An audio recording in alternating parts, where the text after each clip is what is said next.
Bonsoir, bonjour, c'est Congo News 24. Chers téléspectateurs, comme toujours avant de commencer notre émission, nous disons merci à Dieu, nous disons merci à nos chers abonnés et téléspectateurs qui nous suivent partout dans le monde entier et en RDC. Bande Konanga, soyez les bienvenus à l'émission Nabiso.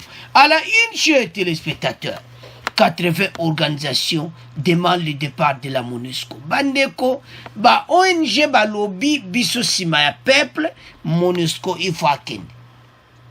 Alors, bandeko toko yoka interview ya MONUSCO, toko yoka message ba on ba pesi. Alors, ezamo boulou bandeko nanga. Parce que pour le moment, l'organisation 80 sima ya peuple était MONUSCO akende. Et puis quand on a point, toko discuter, boko yoka, oyo MONUSCO ba lobby, baza ba comme ko déployer ba unité na bango, boko yoka discours na bango, alors toko développer ensemble. Deuxième point chez téléspectateurs, qui Salume Banda, Willy Bakonga, ministre sortant de l'enseignement primaire et secondaire, est invité à comparaître ce vendredi 16 avril. Bande kweza ya koinda, ki Salume Banda, mbongo a gratuité. Boye ki basi bakanki ba directeur, toloba ike dossier we aye. Namona tende ni akobiga parce que batwana, bakobi misa mbongo ebele bongo te sans autorisation na ye. Alors eza ya koinda, wuli bakonga bientôt à Makala. Alors, chers téléspectateurs, 80 organisations, balobi, biso toza sima ya peuple, pour MONUSCO akende. Bande ko boko yoka ba détail, parce que, décision, je pense, bango faut ba appuyer mena peuple. Basengi, et parce que MONUSCO de l'autre côté, bakongo s'organiser, basala musala kitoko. Pendant les 20 ans, mais toujours à la deuxième partie. Première partie, toko lobanan oyo organisation batomboki. Balobi MONUSCO fa akende. Et puis deuxième partie, toko loba oyo MONUSCO balimba sala pour ba gagner confiance à peuple. Alors, commençons avec première partie. La MONUSCO doit se retirer du territoire congolais. Bande ko wana décision, hein? Va se retirer du territoire congolais. Parce qu'elle est restée incapable d'agir pour la paix. 80 organisations battent pression. 80 organisations, parmi lesquelles des mouvements citoyens et des organisations de défense des droits de l'homme, ont signé ce jeudi 16 avril une déclaration conjointe pour exiger une action urgente afin de mettre fin au massacre. Bande Konanga ba signé nini mon conjoint. Ezaki c'est jeudi. Alors pour bazo senga départ ya MONUSCO. Donc ba lembi na bango. Balobi ce qui to tala kaka boye moite peuple a déclaré yango toloba tango que en tout cas peuple a moni moite a sengi bango bakende. Alors l'organisation des droits de l'homme basangana ki 80 na RDC ba signé était mais moi je pèse na l'état était bango ba kiti. Alors bande konanga za somo bande konanga parce que présence à MONUSCO ba moni ke sale loko moko te na RDC. Ba so mona vraiment te zo garantir paix kozala. Mais MONUSCO a fait ses réponses. Mais toujours en a deuxième partie. Et ça sont mon parti où. Dans leur déclaration, ces organisations déplorent la résurgence de l'insécurité. Dans cette partie du pays, cette insécurité relève et est caractérisée entre autres par la multiplication des cas de kidnapping, des villages incendiés et près de 5000 civils tués. Bande konanga batu bakufi na ndenga muketi. Quand nous voyons tout ça, ça fait mal. Bavandi wana depuis quand? Tout le monde a que 5000 bateaux bakoufi. Alors, bat 5 bango bakende, bango bakumo défendre. Boko yoka bango bandi konanga. La situation s'était empirée à partir d'octobre 2014, quand les populations civiles ont commencé à être systématiquement tuées avec des machettes et d'autres types d'armes blanches. Les cas de kidnapping, de 2014, alors bilan global. Bandeko, suivez, bilan global 5000 civils tués. MONUSCO Zawana, à Salina y est côté. L'organisation a été tout vanda boité. Batoyo, il faut mal assis, quitter le territoire congolais. Alors, signer ma mikanda, personne n'a autorité, mais ça coûte. Bandeko nanga, tout ce monde a présence, tout petit organisation, en tout cas, mon soit, il y a droit de l'homme, mouvement des citoyens, bango sont presque basés ensemble, 80. Pas ce MONUSCO à Zosana et le côté. Alors, token de directement à MONUSCO. Bango va défendre. Lui que Bango va changer système. Balingi sikoyo basala musala kitoko. Pourquoi? Parce que l'inactif de la MONUSCO pendant les massacres, malgré des alertes envoyées et l'inefficacité des différentes opérations de FARDC, laisse sans parole.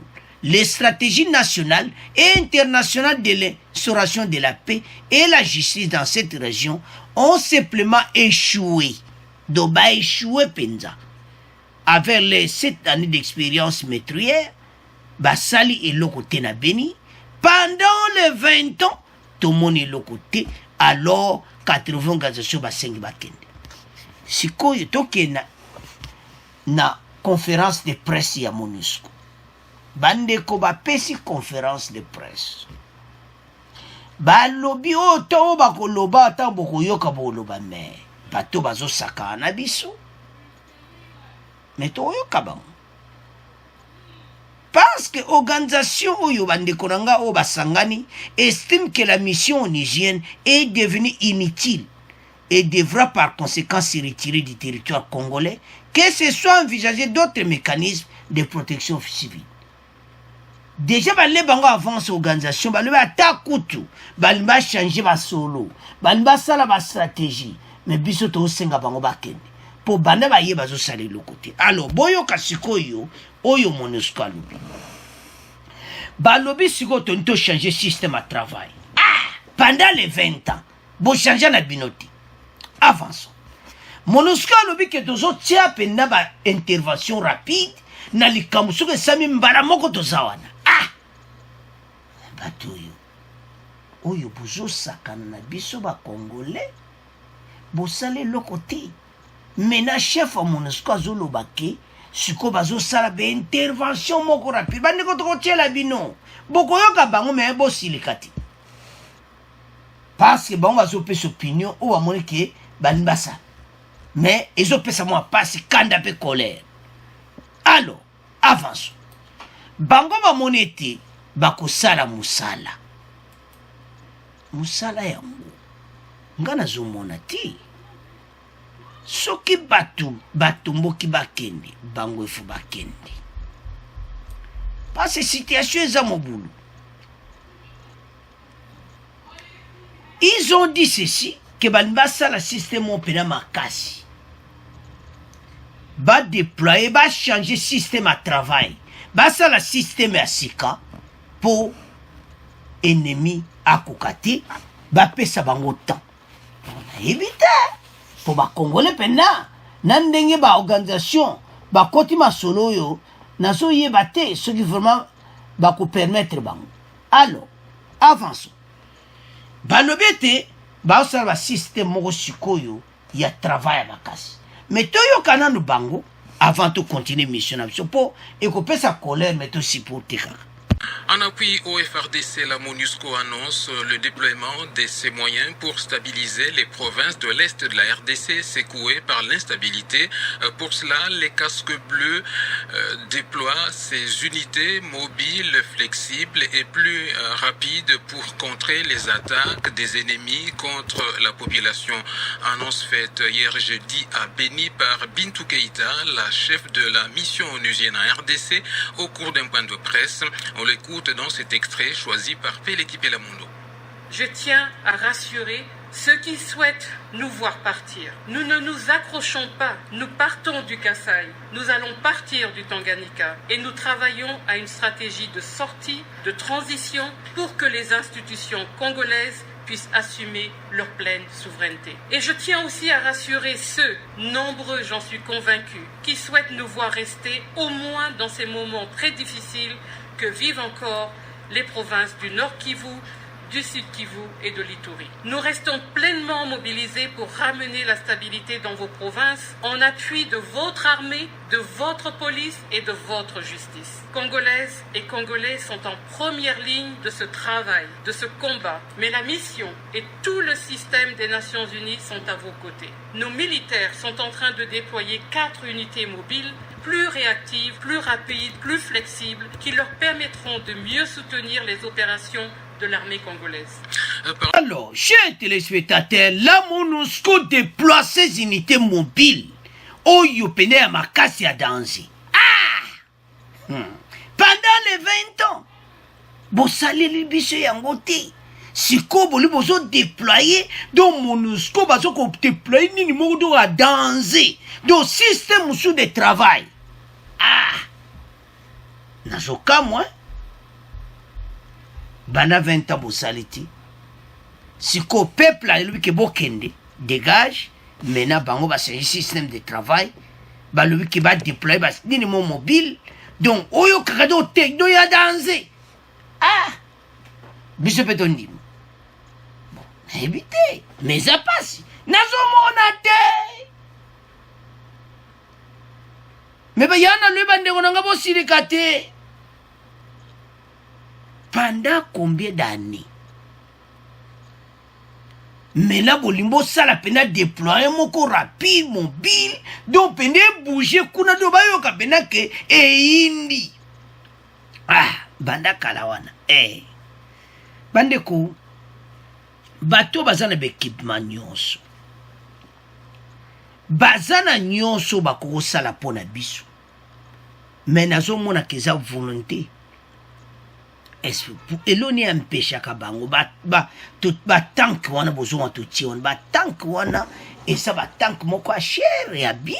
Mais pourquoi pas tank mena ba américain ngo me bas et lo connaît zo zanga bango ko sala mais lelo yo après lumbe après bana batomboki après bana beni ba se en charge ale mbala moko ba lobi ke bazotia ba unité mobile partout.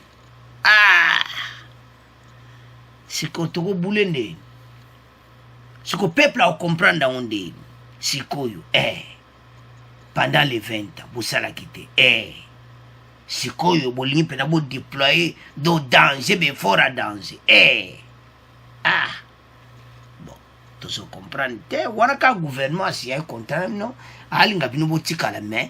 Nande na moni 80 organisations, message va pesi. Tout ça mon até ba ko résister. Et comment le niveau faut bakende ndenga nazomona mais bazaka ka ko résister babi boyo ke la biso mawa tozawa na pona peuple boza pona peuple avance alors bokoyo ka lisusu extrême susu Bintou Keïta a béni. Ceux qui utilisent la colère de la population pour demander le départ de MONUSCO doivent suivre la procédure et non une manifestation violente. Bokoyoka extrême susu bazo senga alobi eza droit na bino kolinga biso to kende mais ceux qui bo sala ngona ndenge ya violence ezo sala kitoko te to pesa ennemi temps ennemi a ko profiter na yango. Alors peuple azo tomboka pasa azo mona batu baza kokufa. Le peuple est traumatisé quand il réveille le matin. Bazo mona ki mon boulot partout ezali. Alors, mama oyo Keïta aeneka komema ngambo. Ya yena moma mabe. Alors, ya lobi en tout cas, ba pesa bango temps. Ko pesa temps za mabete. Mais parce que ba sali des années, peuple a mona kailo koti. Donc bamona penante ke ndenge nini pena ke baza protéger yango basengi baken nde bozomona wana bango mibale na oyo batindi ya ye baye mpo bamoni situation ya mobulu yango bamoni mbala te totinda pena bandeko na mo banoir baya bavivre mais eza mobulu situation eza na terrain eza mine na ndenge ya moke te alors nazoyeba te ndeni situation oyo ekozala résolu donc bango ata basengi mais nazoyeba te mais tolanda nano extrait oyo bongo tocontinue mission na biso. Par la même occasion, la chef de la MONUSCO a reconnu que chaque Congolais est libre de critiquer la mission onusienne ou de penser qu'elle ne remplit pas son rôle ou de demander son départ. Elle fait remarquer que cela devrait se faire de manière pacifique. Bintou Keïta trouve inacceptable le recours aux menaces, aux intimidations ou alors à la violence dans un état de droit. Ces propos ont été recueillis par André Kitenge. Vous me trouverez toujours aux côtés de celles et ceux qui souhaitent exercer leur liberté d'opinion, d'expression et de manifestation. Chaque Congolais est libre de critiquer la MONUSCO, d'estimer que cette dernière ne remplit pas son rôle et de demander au gouvernement notre départ. Tout cela à condition de le faire de manière pacifique. Je le répète avec la plus grande fermeté. Les menaces, les intimidations et la violence sont inacceptables et dans un état de droit susceptible de poursuites judiciaires. Elles sont non seulement inacceptables, mais totalement contre-productives. Je ne doute pas de la sincérité de nombreux manifestants. Mais qui profite de cette violence, de ce regain d'instabilité? Les groupes armés eux-mêmes et leurs complices qui profitent de la confusion et souhaitent qu'elle soit entretenue pour continuer les trafics, les pillages et l'exploitation illégale des ressources des Congolaises et des Congolais. Nord Kivu encore, l'heure est à l'apaisement à Béni pour que les activités quotidiennes reprennent dans cette ville. C'est l'objectif visé par le maire intérimaire qui rencontre ses administrés à travers leurs organisations locales depuis le début de la semaine. Pour en parler, retrouvons à Béni André Kitenge. Sont concernés par ces différentes rencontres initiées par le maire intérimaire de la ville de Béni, les organisations de la société civile, les agents et fonctionnaires de l'État, les responsables des partis politiques ainsi que les leaders d'opinion. Modeste Bakwanama, maire intérimaire de Béni, explique sa démarche pour un retour à la paix dans la ville. Je voudrais que le message soit compris, que la paix nécessite le concours de nous tous. Ce n'est pas par la violence que nous allons avoir la paix, non. La violence risque de nous faire perdre même la guerre contre l'ennemi, puisque l'ennemi va profiter de la violence pour nous pénétrer sans le savoir. Donc c'est ça le message que nous sommes en train de véhiculer dans ces différentes couches, pour qu'effectivement nous tous, nous puissions avoir le regard dans le sens d'accompagner nos forces de l'ordre et de sécurité, afin que la paix revienne avec le concours de nous tous. Hier jeudi, l'autorité urbaine a conféré avec les femmes, leaders communautaires, sur la crise que traverse la ville et territoire de Béni depuis le 5 avril dernier. Une crise caractérisée par des manifestations pour exiger le retour de la paix, mais aussi le départ des organisations internationales dont la MONUSCO. Tout en promettant aux maires leur accompagnement dans ces efforts de sensibilisation, ces femmes ont proposé l'instauration d'un tribunal afin de juger les auteurs directs et indirects, ainsi que les commanditaires des massacres dans la région de Béni. Alors, chers téléspectateurs, nous avons suivi la chef de la MONUSCO. Azako Senga était. Bon, bazo Senga, bon, kende basala on a kimia, qui basala na désordre, pour lumbe pende zala ki bande konanga. Ba moni pena ki bisawa. Donc, bilia ki biso bikoki. Parce que, bande ko peuple a moni pena ki moyen zati. Diangwada batomboki. Alors, et l'eau que zo Senga a oueza que, peuple azo senga bango bakende. Mais siko bango basenge te eza na ndenga kimia. Maintenant soki ezaki mpe na ndenga kimia banda kala mpe toni bamona solution te. Donc situation eza wana eza ndenge wana bandeko nanga. Mais batu oyo donc bango sikoyo bakomi pena kosenga ete basala ngo na kimia autorité ou ba décision pour na bango parce que eza pour na bino. Alors to landi pe lisusu ba mère Béni ba organisation ebeli basangana ki na Béni ba lobete totika violence tokena ndenga kimia. Moi violence esalamaki toyebi ke violence ezaka mabe, marche pacifique ezaka bien, mais moko moi lumbe esala pe yango pe bango pe batelemi balobi hey to changer stratégie, mais comme en retard fallait basala ngo avant elingi ezala kitoko pe banba mona que pas balinga peuple nga recevoir ngo soki bango basalaki changement avant, mais baye ko sala ngo le lumbe salami. Alors bandeko nanga tolandi biso nyonso na MONUSCO ete bosala ngo dans la paix. Mais MONUSCO, il faut comprendre une chose. Les Congolais ont beaucoup patienté, ont beaucoup souffert dans ces dossiers. Donc, bah, souffrir n'andenga mouketi. Alors, c'est pour cela qu'ils ont fait tout ça. C'est pour ça qu'ils ont manifesté violemment.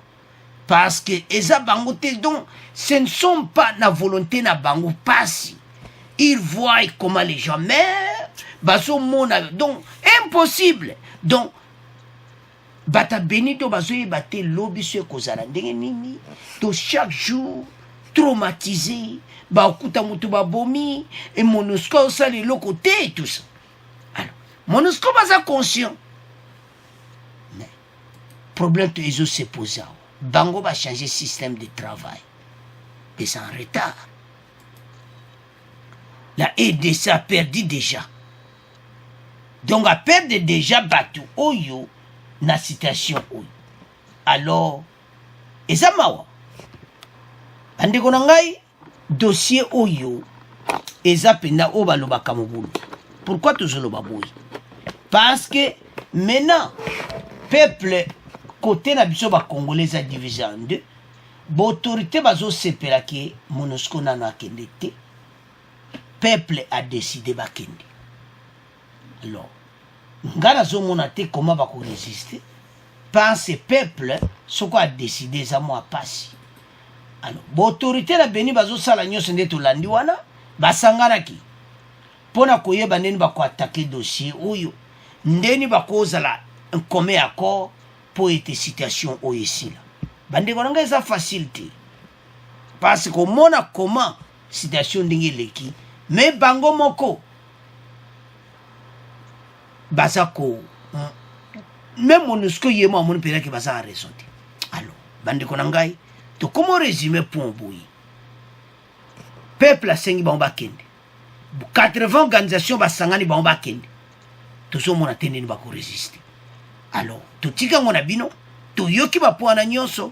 Alors to comment le Canada deuxième bande konanga sans plus tarder o balobaka ki salume banda hey Mama Rose, donc Mutombo Rose a yindisi. Justice, Makambongo et bandit. Parce qu'il a raison, tu as bassi. Et bandit mala saison bandanango. Donc nazo monate, ndenge nini bateau bako supporter, pe ndenge nini bateau bako résister. Parce que ba ministre nyonso baza déjà. Basi ba longwe, ministre sortant. Alors, Willy Bakonga attendu ce vendredi au parquet général près de la cour de cassation. Hey! Hey! Hey! Et pas wapi, Mama Rose Mutomba Outaki. Na cour de cassation. Babeng Selerni, 12h45. Ce qu'on te dit, c'est la nouvelle. Donc, les moussous n'ont pas ça l'émission ou déjà. Donc, tu as dire qu'elle est là déjà, ça wapi, na 4000. Pour déjà, parce que kanga ki batunae. Mais toloba ke tozo mona tendenge ni ya ko résister. Ba dollar e kena ki na enseignement, ba so futa ba professeur te, ba enseignant te, mbongo nyonso ba lekane nango. Avec de nombreuses écoles fictives, 1900 écoles fictives. Mais nazo mona te. Et puis mes écoles fictives avaient des faux arrêtés. Willy Bakonga toloba kiango. Te ba Congolais que tozo monati. Ndenge ni ya ko résister. Pourquoi tozo lo babongo? Parce que bandeko bakangi déjà inspecté, bakangi directeur à paye. Azana makala. bato wana batangi te toyebisaki bino ntango akomika boye tika na tanga ministre Willy Bakonga ye moto asalaki masolo bon justice biso baza sage abi te tika nanu immunité na bango balonga na baministre bongo tosala masolo kitoko masolo yango ebandi ti yango pene ebandi oyo balobaki Salome ebanda yango te siko bakoresiste ndenge nini nazomona te ndeni bato bakoresiste parce que situation ndenge ekomi bandeko na ngai nazomona te ndeni bakoresiste donc prison. Alors nous mandons totanga nanu nde bakomelaki nous mandons à monsieur Willy Bakonga Willima, ministère de l'enseignement primaire et secondaire et technique à Kinshasa, de comparaître au parquet général près de la cour de cassation, deuxième niveau, building CNSS, ex-INSS, boulevard du 30 juin à Kinshasa, Gombe, le vendredi 16 avril à 12h45, pour y être entendu sur des faits lui imputés et lui faisant savoir que faute de se faire. Il sera contraint conformément à la loi, indique ce mandat de comparution signé par l'officier du ministère public, l'avocat général Malambo Ntsuka, et qui porte l'accusé de réception du cabinet de Willy Bakonga. Azana na bureau, basa remise et reprise. Alors, eye liengai. Bande kotosa omona tendeni ya ko résister. Bato baza motema mabe bata PPRD. En tout cas, Bakonga boza mabe. Vous critiquez gratuité, PPRD, que gratuité, toujours mon le côté, on ne paye pas les enseignants. Bande konanga bato yo, nzambe nangai. Bato balingi mboka na bisoti. Il critiquait que bazo futa ba enseignant ti. Entre temps bazo benda ba dollar, basali be école fictif, balé bambongo, peuple azoko souffrir. Bana ba que les classes te po be école musumo batangza ezati. Tous vous imaginez ceci bande konanga.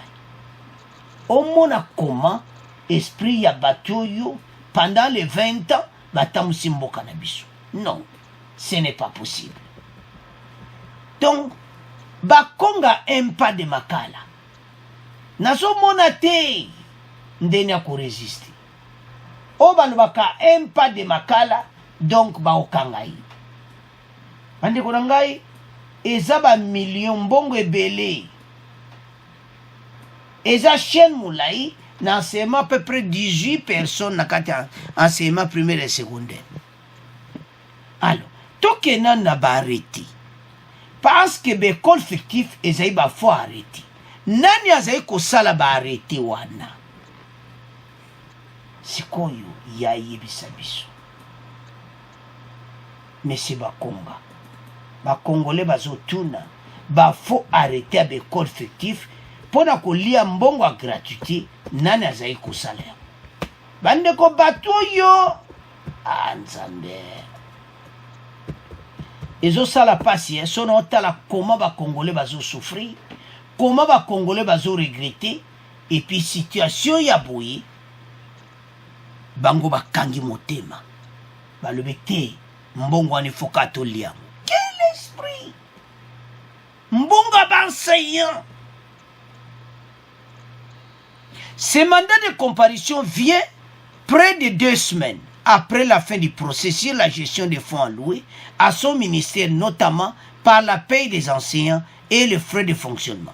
De suite de ce procès, 2 de ses proches collaborateurs ont écopé chacun 20 ans de servitude pénale. Ndeto Lobawa, ma proche n'est directeur financier, n'est inspecteur, baza wapi, bandeko tout potunanga, bazo lia 20 ans na makala na kamere. 20 ans. Détournement des deniers publics. Détournement des fonds loués à la gratuité de l'enseignement. Bakonga yoza na problème na fachi. Mais wana za libayati gratuité eza libaya na 2023 mais yo omuye kaka oboma yango bozwa bambongo nyonso bokeye nango non yo oza na problème sérieux donc yo mpenza nazomona te ndeni okobika baproche no die badu 20 ans bo yo moko ndoza osigné badocument yo moko ministre bandeko mbongo ya gratuité bakaboli nango lokola donc tobenga likelemba so mbongo ya ba tobenga oni donc mbongo ndiye likabolo bosalika kope na bino ale topartage yo zwa ya yo lekana nzela nga mpe na zwi yanga alors mandat de comparution sikoyo non justice ya biso bandeko tobana nye bayebi ya bato basotuna kaka bakangaka bango te banda kala kaka boye na boye bientôt ozare tout ça yango bandeko bacommentaire batangaka bayebi na présidence baza na bato balandaka media na justice baza kolanda mpe media wana batala balandaka bemission nyonso bandeko na ngai alors bakonga nazomona te ndeni na kose sauve donc nde toloba awa yaya aza na kati ya parke toyebi te so asi donc nde toloba awa soki baretenir ye so asi abimaki toyokaka kelelo amakala donc tolanda information de près donc toyokaka ko kelelo ebeti aza wapi na makala alors mbongo ebele ndenge bandeko eza bamillion te eza bamillion nayebi kosala biso pasi mais bayibi bambongo na ndenge moko ya mabe tandis que ce peuple là azo continuer kosouffrir ce peuple là azo continuer na baproblème na ye bapasi na ye alors ezosala mawa mais loto ntotire leson eza nini bandeko na ngai bato oyo détruire l'économie en mboka ils ont tout détruit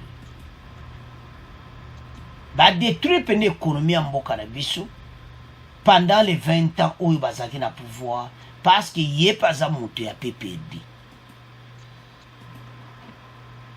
donc ils ont ça la passe quand je vois tout ceci bata FCC oyo donc eza mbongo ebele mais eloko ezosama parce que critiquer gratuité bazoloba que voilà gratuité de l'enseignement eloko moko te gratuité oyo eza grand libaya na 2023 mais bino bozosaka nango bokomisi yango eloko moko to edi eloko moko kuta eza na valeur te on ne paye pas les enseignants il faut noter que que ce procès était la conséquence du rapport de l'inspection générale des finances sur la gestion des fonds alloués à la gratuité de l'enseignement. Donc, basali musala kitoko. Musala kitoko IGF. Yango alingete, félicitations. Pour bato bakangi bango, ne bati wana, donc musala lingete basala keza tokos. Bakangi pena bato yo. Bambongo a gratuité rapport bakei batuni wili bakonga wapi mbongo wapi bekol bandeko rapport ekei mena aza ozare bambongo bozo yiba bambongo a l'état même bazo futa bana baotanga te est-ce que vinamine kozala bien vous êtes ministre maintenant vous serez arrêté et vos enfants batanga na bekol moko renommé na Kinshasa mena bakoyoka kyo on a écouté que votre papa est à Makala. Mon papa, oui, votre papa Bakonga, on l'a arrêté. Non, moi, la sikoyo a comme traumatisé. Makambo bamba salaka, baye bakate, l'implication en même les propres enfants. Hein? Même les propres enfants, baye bakate que et qu'on ben de là-bas, on a un grand dossier. Mais peut-être bayebi. Alors, bazo sala semble mais bande ko nanga situation za mobulu pona na ye bakonga ndeto loba za kuna do kalate kamere voisin za ko ya do clairo penanzela makala donc oyo kaka fait vert alors bande ko nanga tozo mona tendeni ya kubika donc bakonga un pas de makala. Donc nde toloba wa les mosusu mpe basi batransfere ye, on ne sait pas, ou bien soki badefendre ndenge nini bareporte. Mais nazomona te parce que bato na ye nyonso baproche na ye nde baza dia au parquet. Et je m'excuse, baza dia na makala. Alors tozomona te ndeni ya korésister parce que baproche ne baza na makala déjà 20 ans. Donc yepe 20 ans sur ye babombaki dossier. Maintenant gouvernement eza sortant makambo ya badémarche makasi eza esu te parce que oza sous ministre te. Donc bayaka basimbi yaya mbala moko. Donc j'en suis sûr à comparaître, mais toujours c'est la suite. Ceux qui bango peut pas kimaka justice, ceux qui y est pas comparaître, on ne sait pas. Mais et là que ça sûr les acquis, toujours mon acquis à comparaître. Alors, bande konanga ndeto landi wana, donc dossier et ça le niveau monté par konga toujours mon place à kobikati. Alors, bande konanga, c'est à ce point to comment clôturer mission na biso. Bon abonnez massivement. Merci de vos commentaires. Au revoir. À la prochaine.